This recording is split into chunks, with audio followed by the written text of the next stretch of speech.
Hello, everybody, and welcome back to Mario Tennis Aces. Why is it daytime on the world map but nighttime in the match? We will never know. Aurora Borealis in It my this, Mario Tennis game on this particular system? can I see it? Oh no! Oh yeah, Course they not. j- It's top down. oh Oh, crap. so that's how they explain you get back down. Yeah, there's just a A random hole. a random hole. Yeah, pretty much.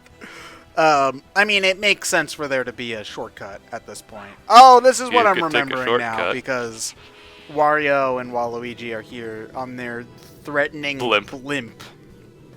Yeah. You know, most. Can you believe that in like the 1920s, people actually thought that that was going to be how we would travel? Like, Well, to be fair, at the time it was more stable than planes. that's true, but they also went at like 20 miles an hour. So, Yeah. you're not Well, if you getting. wanted to get a decent amount of people in the air and moving, it was more stable than planes. I mean, I guess, but.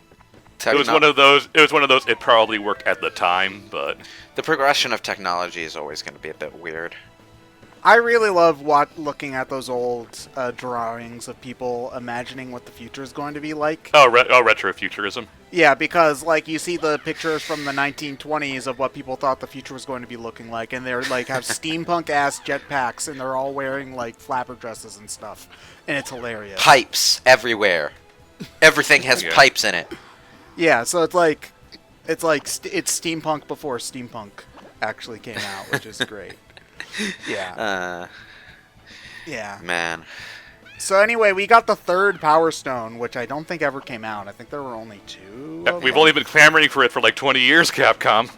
And you know what? They're just gonna make another Marvel vs. Capcom, and it's just not gonna be any good at all. Actually, Ted, that's one of the cool things about the Fallout series, because it's like a post-apocalyptic future as it would have been envisioned in like the 1920s or something. Yeah, No, not necessarily the 1920s, more like the 50s or something. I don't know. Yeah, that is something that is. Oh my god, I hate blooper. Okay, but that is something I do like that aspect of Fallout's aesthetic. I will agree. Like the music and stuff that you can listen to on the radio with the 50s style music, I enjoy. But oh my god, this stupid blooper. This is the gigantic difficulty spike in the game. Like for some yeah. reason, this blooper is insanely challenging, and it'll return almost every one of your shots, and you're back on the ship again. So it will plan to do stuff like that, where it will just casually ricochet stuff out of bounds on the pole or whatever, and it's annoying, and I hate it. This and one other mission in particular are obnoxiously difficult, and it's like that'll happen a lot, where it plans to bounce it off of the pole into somewhere where you can't expect. But it's weird that I think this section of the game is actually harder than the final section. Aside from like the actual final boss, I find this area to be much more difficult than like the Bowser area that's immediately after it, you know? Damn. Yeah, this guy's an asshole. And he wasn't, I should say that Blooper, he's playable now, but he wasn't a playable character when the game first came out. Like, I think the game has basically doubled in roster size since the game came out. Like, they've added stuff like, they've added characters that you would expect, like Birdo, or I think Diddy Kong, I'm pretty sure. Blooper was added, and Boom Boom was added. They've added a lot of characters, which I do appreciate, because one of the things I do appreciate about the Mario sports games is that there's always a lot of cool characters. Like, I mean, granted, we were talking earlier about how they hit the bottom of the barrel for a lot of stuff, but I feel like they didn't do that much this time. It doesn't feel like there's a lot of filler. Like, even Mario Kart, in many ways, has a lot of filler with, 7 Koopalings and metal versions and baby versions of all of the different characters, Let us not forget Pinkle Peach. Oh, Yeah. Never forget, never forgive. Like I said, I think I think the Mario sports games can remain Mario sports games because the roster and just kind of the course design doesn't matter too much on that. But I think at least with Mario Kart, it just needs to turn into Nintendo Kart. I would be okay with them trying it at least once. Yes, so you could just have a lot better characters instead of scraping the bottom of the barrel or just coming up with nonsense like Pink Gold Peach, and you could have like more unique. Okay, it's like, okay, we've done the Mario Raceway how many times? We've done the Haunted Boo House track how many times? Imagine, I mean, we see it a bit with like the F-Zero, the Mario, the Legend of Zelda, the Animal Crossing one. Yeah. It's like so imagine a Pikmin cart, a Pikmin course, or I know they probably wouldn't do a Metroid because it's serious business comparatively, but well, I mean, they probably would try. Yeah, but I mean like a Metroid course. So, I think that if they were ever going to try to do that, now would be the time, because they don't ever like to have more than one Mario Kart on the system, and and they don't have a need to make Mario Kart 9 because 8 Deluxe is still the best-selling Switch game, and it's still selling really well. It probably will be outpaced by Smash Brothers eventually, but which is weird because Mario Kart almost always outperforms Smash Brothers, but. Regardless, it'll have probably about a 50% plus ratio for acceptance on the system, which is insane. But yeah, so Mario Kart 8 Deluxe is the kind of game that people will buy consistently whenever they get the system. Yeah, because that's the kind of thing that they were talking. Okay, they just gave me a point there. Nice. But yeah, so I think. But the thing is that a Mario Kart game is still something that people kind of want a new Mario Kart game, because Mario Kart 8 at this point is 5 years old, I think. It came out in 2014. If you played the Wii U one, but for most Switch owners, it'll probably be like 2.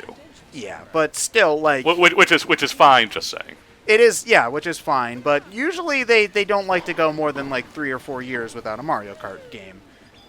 Because they've been because they've been able to use handhelds in order to keep them coming out semi-frequently. Like Mario Kart Double Dash came out in 2002, 2003. Well, no, the Super Circuit came out before Double Dash, I think. Oh, okay. Yeah, but so then you had Double Dash, and then you had DS, and then you had Wii, and then you had and then 7, and then you had 8. So there was never more than 3, maybe 4 years between Mario Karts.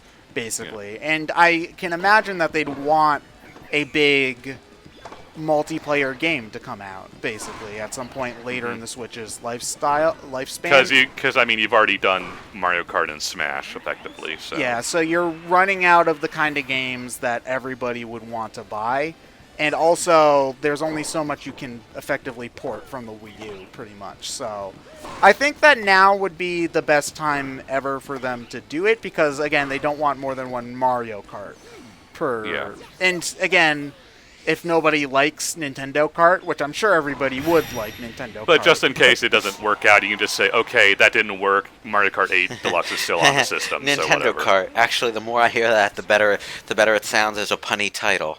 Because, Nintendo cartridge. Oh. So, okay. So I was really dumb as a child, and I didn't really. This was before I had a Nintendo Power subscription or anything. So some of the only games I had on my N64 growing up were Pokemon Stadium and Super Smash Brothers. And so in Super Smash Brothers on N64, they did have those fighter profiles, and they would list 2 different games that the character was from. And for Mario, it listed Super Mario 64 and Mario Kart 64. And so at the time when I had it, I was 7, and I was oh, so shopping cart, right? So I imagined Mario running through a grocery store and slamming Mario into playing people. Mario in a supermarket sweep. I was just thinking that the little blooper was just the strangest Kraken fight that had ever happened. Okay, so I assume we're gonna fight. I assume after this we're gonna fight this guy 2 more times. Oh yeah, it'll be the same exact fight too. At least they did try to change the PD Piranha fight in Sunshine, but the blooper blooper. Sorry, that fight is literally the same fight 6 times. It's a wee bit annoying. Granted, I appreciate the Sunshine callbacks, even though I'm not really super fond of that game, if only just because it's something that's not the kind of stuff we see in Mario 3, The Mario Sunshine callbacks are kind of they kind of hit the same note for me as, say, if Resident Evil were to call back to Resident Evil 5 or 6, it's like, yeah, a lot of people don't like the game, but the games still have their followings, and it's not like they're any less valuable as fans, you know? Yeah. It's also, I think, part of it is that it's not something you see as often as well, because... Well, like I said, the biggest problem with a lot of the Mario nostalgia is that they just use it way too much. Yeah, pretty much. Like, I think we all prefer when they do make new things, which is part of what made Odyssey so fantastic, because not as much... Not that there isn't nostalgia in that game, there's plenty, but the striking things about that game are what it does new, you know, like the new aesthetics and all of that kind of stuff versus the old.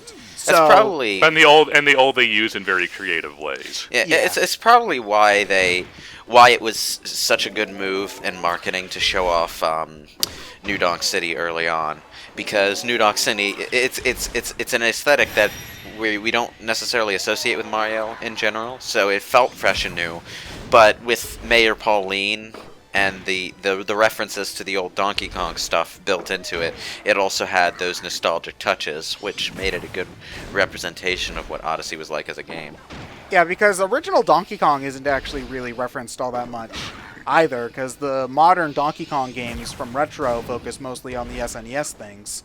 So the only stuff that really ever referenced the original Donkey Kong was like the Mario versus Donkey Kong, Lemmings, mini Mario kind of games, you know, which are good, they're fine, they're just all the same game, you know? So if you really like stuff like Lemmings with a Mario twist, you'll really like all of them, pretty much, you know? At that point, you might as well be going out of your way to play Hotel Mario, though. Well, it's definitely better than Hotel Mario. Like, there's a good amount of charm, and the stage creator that they have for the Mario vs. Donkey Kong games is actually really good, and so there's a lot of really well-made fan levels for it. But it's they not really exciting. want you. They really want you to master that flip jump, don't they? Yeah, yeah, pretty much. But anyway, make a sequel to Mario to Donkey Kong 94, please. Thank you. I'd like that. You know, even if it's just a download title. Donkey Kong 94 is such a good game. Oh, I know, right? Yeah, like, I played the GBA Mario vs. Donkey Kong, which is effectively a sequel to that, but I don't know, I didn't like that one as much. It's not quite the same. The big problem I had was every level was cut in half, basically, so you have two halves of a level instead of one full level, you know? Like, that's something that I should record one of these. Well, actually, no, John should do it because he has the Super Game Boy, so he could do, like, the color version and whatnot. And then also it would be less work for me to do, and John could finally record a game for once, because it's been, like, forever since he's done it. Also, John's not here right now and probably won't watch this, so we can shit-talk him as much as we want, and he won't do nothing about it. It took us 6 parts to acknowledge that he had things to do. Yeah, that's why at the time of the recording we're doing this. Yeah, Pretty much. yeah. Confession: Mario Tennis is a bit of recording filler for us because we couldn't get together for like Twilight Princess this week.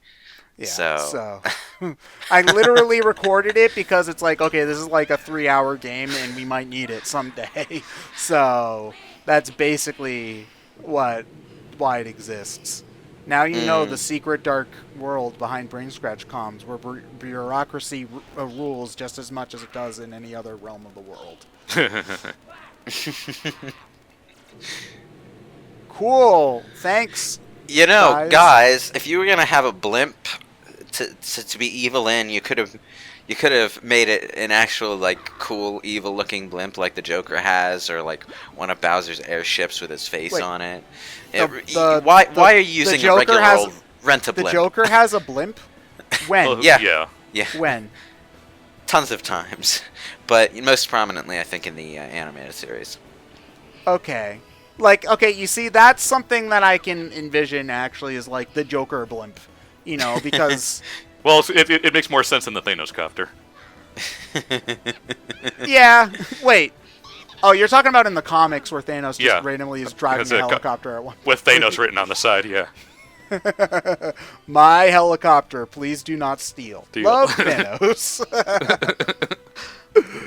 So anyway, God damn it. I was talking about difficulty spikes. It's the blooper mission and this one that are insanely over dramatically difficult. You know, this ship is a nice tennis arena. You know, it's fun.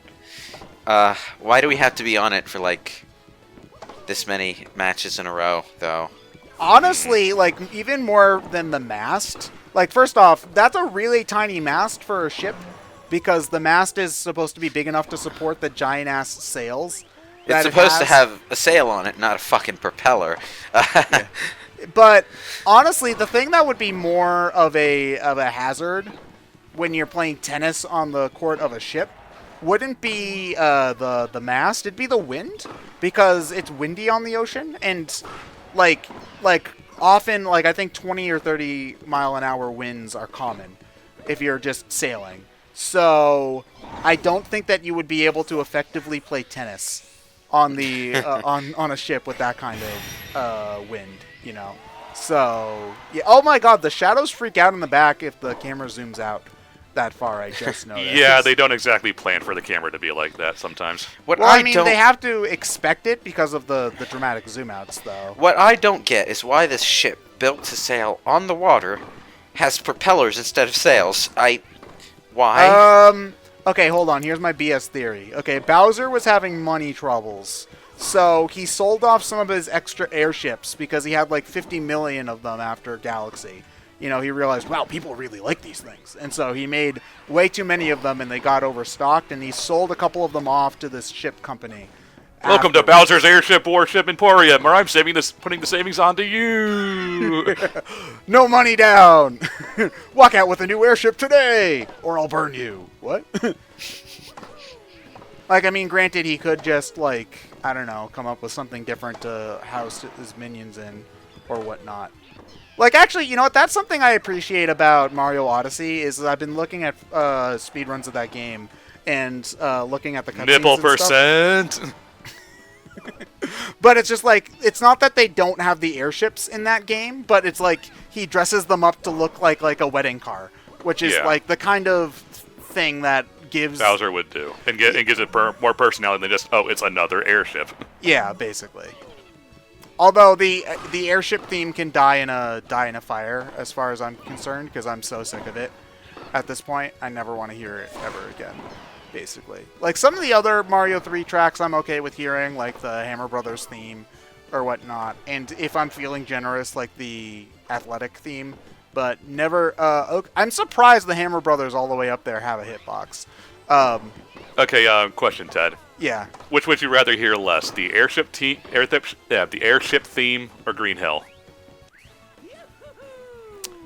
So they don't bring back Green Hill as much because of the licensing issue. True. But I'm also kind of on Sonic at the moment.